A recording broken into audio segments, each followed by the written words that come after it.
Welcome back to the Jerome Bee Farm Homestead. A little bit different perspective today, coming to you from the middle of the pond. So in August, we haven't had any rain yet. There's a bunch of rain to our east. In fact, they're having flash floods over that way. So we're hoping some of it gets over here. July, we haven't had a drop of rain all month, as you can see. So this little pond, it doesn't hold water very well anyway, but when it doesn't rain for a month, it just cleans on out. So all the frogs that were living in here are pretty much up in the garden now, hanging out up there. So it's time to do a update video on the homestead, and let's get up there and show you what's going on. So yeah, July's been really dry. Like I said, no rain at all, and we keep this garden watered really well. I think there's only one day in July we didn't get it watered. We got in late or something, but we watered it the next morning. So everything in there's actually doing pretty good. Our orchard, the trees are doing well. These trees are all about 5 years old, if I recall. Some of them are getting pretty good size on the bottom. This little tree here, I think it's a dwarf apple tree. It just doesn't seem to want to grow. We keep plenty of water on it. The peaches on this little peach tree right here never developed.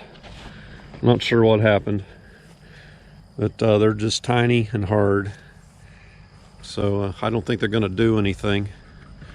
I think that's a cherry tree right there. This little garden here, we just gave up on it. It had a little fooled you jalapeno pepper right there, and I dug that up and moved it over the garden because I wasn't remembering to water it. Let's run on into the garden and we'll show you what's going on there. So all of Barbara's flowers out here on the front are doing really good. The zinnias are staying in bloom. Keeping them watered makes a big difference. Got a few little butterflies there working on them. Haven't seen many bees up here in the zinnias, but I've seen them really working on the sunflowers the other night. Bees really like the sunflowers, the honeybees do. And periwinkles are doing good down here. And these nasturtiums, they don't like the heat at all. So we've had a lot of days at or over near 100 degrees. Butterfly bushes are vining up nice. And the passion flower actually bloomed. Here's a gold flituit, I don't know how to say it, flitterary or whatever, caterpillars. These are, I don't think they're endangered, but they're pretty rare in some areas now. But it's a big orange butterfly, and they like these passion flowers. So every year we plant them, and they'll show up and eat them down to the nub and put their little chrysalis up there, and we'll have them flying around here before long. There's probably some over here too. I don't see any right away, but I guess our passion flower bloom is done. There were only a couple of blooms so far. The hollyhocks, some of them are getting 6-7 feet tall. The I've let this comfrey here grow up tall and kind of go to seed and flower, and the bumblebees really like those little flowers there. And I picked quite a few grasshoppers off of here and taken them over to the chickens. And I've got a couple of comfrey plants coming up in here where I dug those ones up and put them out by the trees. So we'll have some more to transplant out at the bottom of the fruit trees. So I read and seen people talk about putting comfrey at the base of the trees because they pull up nitrogen and the leaves make good nitrogen mulch. Plus it keeps shade on the roots. There's a nice big comfrey plant there. Some of these, after the spring, they kind of just started getting curly like that. I don't know what's causing that. Got a few little tomato plants. These are from seed, and they just haven't seemed to take off yet. I think they don't get enough sunlight here. I've been trying to keep the comfrey pruned off of them so they get a little bit more sunlight. There's one more right here. And we got a vine coming over from the garden. I think this is a cantaloupe vine. It's coming from over there. So one more little tomato plant here. And I think these are celebrities. So we may get some fall tomatoes off of there. My Jet Star, it just hasn't, it got real big, it made some fruit, but they're not very big fruit. And they're not turning red yet. So I think the soil in here dries out too fast. I put some comfrey leaves in here to kind of help with it. So it's moist right now. But I give that thing a good soaking every night. And I think the soil gets too hot. The leaves were starting to curl up on it, you know, how they get in the summertime. And the other tomatoes that are over in the raised beds, they're handling the heat a lot better. Oh, we have one cantaloupe. Oh, she got it. That must be the cantaloupe I ate this morning. She had a cantaloupe hanging out here in this little net. And we had that cantaloupe for breakfast this morning. Man, it was really good and sweet. The ones we grew last year, they didn't have any flavor to them, but that one really did. Here's one you can see here. So the cantaloupe's growing underneath the corn. So that's our three sisters garden, minus one sister. We don't have the vining beans planted in there yet. I don't know if we'll get to that. But the corn harvest was kind of a bust. We had probably about 50, 60 ears, but they didn't get very big, and we had a lot of bugs in them. So we just shucked them all and gave them to the chickens. The chickens didn't mind at all, and it was good food for them. Let's go on into the center of the garden and I'll show you what's going on in there. Chicken's been getting a lot of peaches where we work on the peaches. So there's a lot of peach pits in there.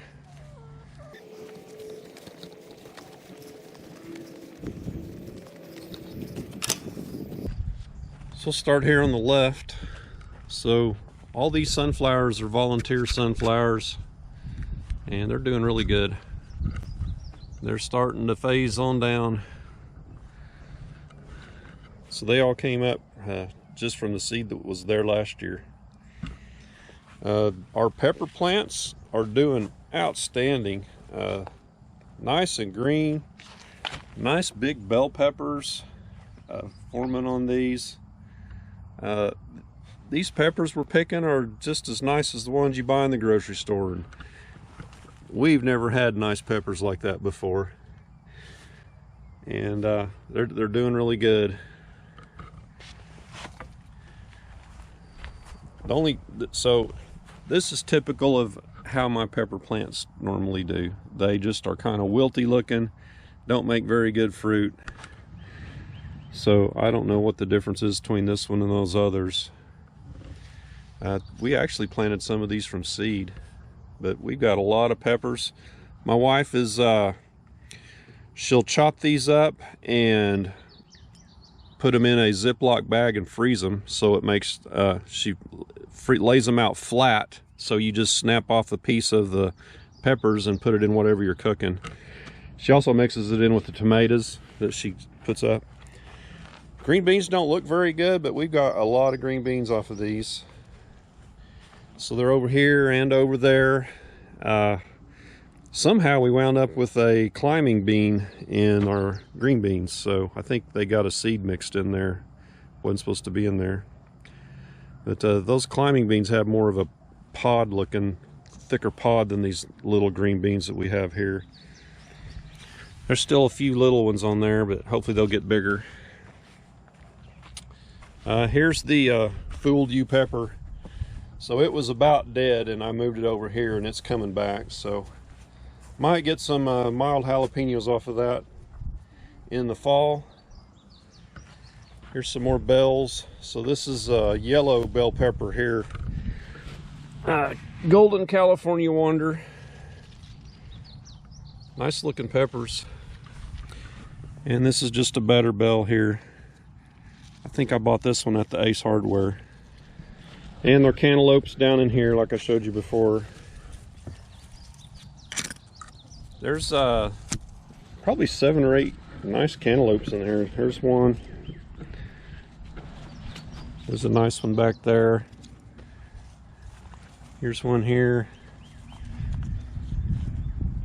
Seemed like there was another one over here. Yeah, right there. That's all I see. And a couple of broccoli plants. This is celery, so I never heard of growing celery in Oklahoma, but we planted some and it's growing. Got some little stalks going in here. Doesn't look bad. What's interesting about this is the bugs do not touch it at all. So if you're an organic gardener and don't like spray, get you some celery. Bugs don't touch it. Let's talk about the tomatoes here. This is the best tomato crop we have had in a long time. The tomato plants are doing really good. We have Big Boys and Celebrity. These out here, Celebrity, the taller ones in the middle are Big Boys. But the Celebrities we planted from seed. You don't see many red tomatoes on here. She just picked about 2 gallons worth of tomatoes off these this morning. So the tomatoes are doing awesome. And we got some nice big ones and medium-sized ones.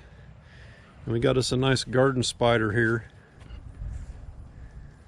She's been catching grasshoppers. Got some good pictures of her. It's starting to sprinkle on me. If it starts pouring down rain, I am cool with that. We need the rain bad. So let's go on over to the cucumbers. Cucumbers are about done. They started with this kind of yellow blight down at the bottom and it's kind of slowly working its way up, but we've got a lot of good cucumbers off of here. Here's one in between the fence. But she's got probably a dozen nice pickling cucumbers off of here just this morning. So it's still making a few small ones. You can see there. So the vine's healthy. The leaves are turning a little yellow there. There's a nice one there. But it's doing good. This is lettuce. It's bolting. So I go through here every day and I'll pick 5 or 6 of these. And the chickens really like that lettuce, so I thinned it out quite a bit. We don't eat any of that, but it's just mainly for the chickens. So some of you commented about the weeds, and I think you may have been talking about there used to be a big giant red clover thing here, but it never made any clover or blooms. But this here is another variety of clover we planted, and it's finally blooming. So it has big pink blooms on it, and honeybees really like that. So we're trying to get this started to collect the seed and get this planted all out in our property for the honeybees. There's some more in there under the green beans, looks like. But we still got a lot of blooms on these green beans.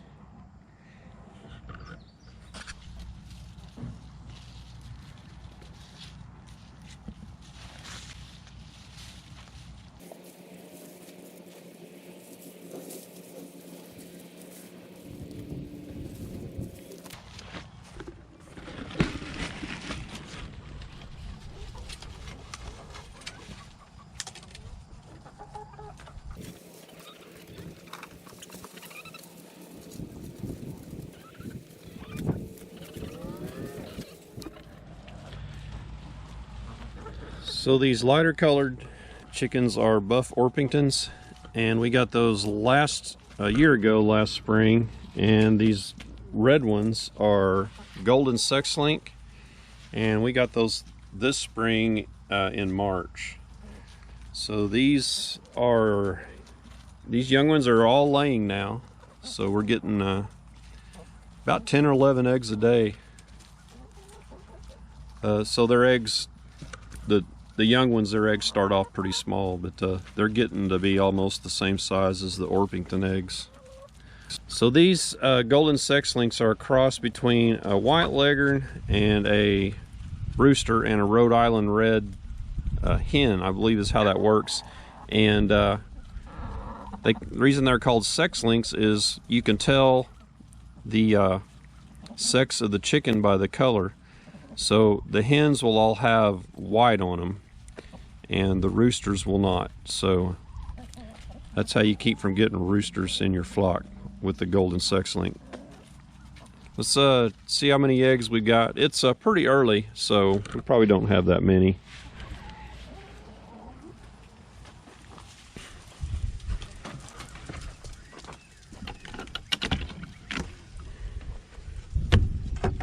Looks like we got 3 here, and 1 coming. Let's see what you got. Let's see. Oh, it's okay. We got 3 here too. Probably going to be 4. Let's run down and I'll give you an update on the beehives and what's going on with that.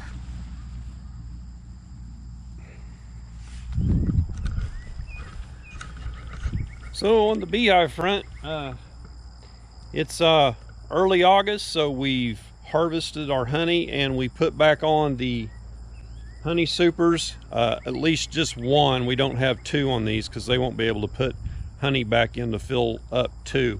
So we are ready for the fall flow. Fall flow begins, I don't really recall, it's like into September, into October when fall flowers start blooming, and also goldenrod starts blooming. So a lot of beekeepers will pull their honey supers off when they see goldenrod bloom because they don't like that flavor in their honey, and I kind of like it. It's a richer kind of molassesy type flavor, and it's a darker honey, and I actually prefer it over the spring honey, but we don't get near as much. We'll maybe get 20% of what we got in the spring, so it's not nearly as strong of a nectar flow as you get in the spring. So we have, I think, 28 hives right now. So that one there on the end would be 28, but it's empty. We do have a nuke over in the woods over here I call Tiny Swarm. It's Tiny Swarm 2018.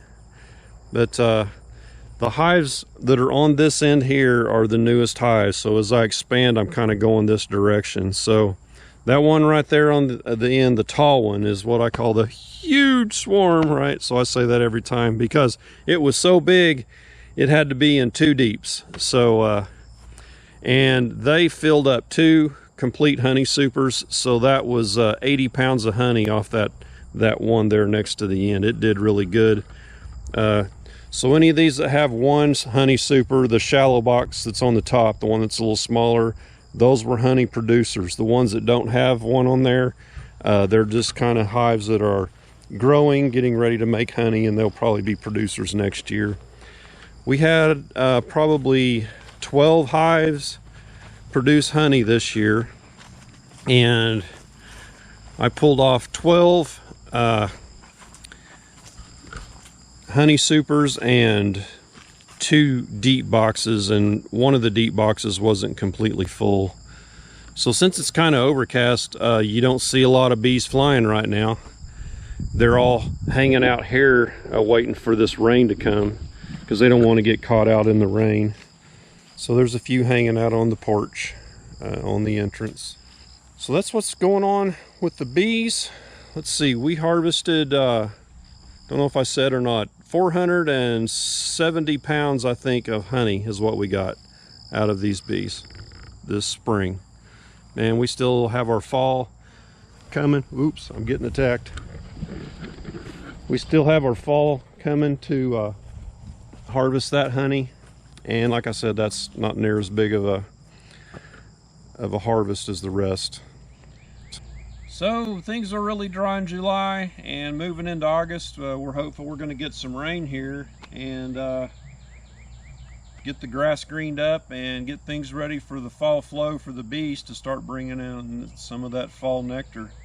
And we'll be looking for that goldenrod bloom, and I leave my honey supers on through the goldenrod bloom. We don't harvest until probably end of October, getting close to November. We'll pick a nice warm day in there and pull them off of there and take care of it. So give me a thumbs up on the video, leave any comments or questions down below, and appreciate you watching. Be sure to subscribe if you haven't, and we'll catch you on the next one. Take care.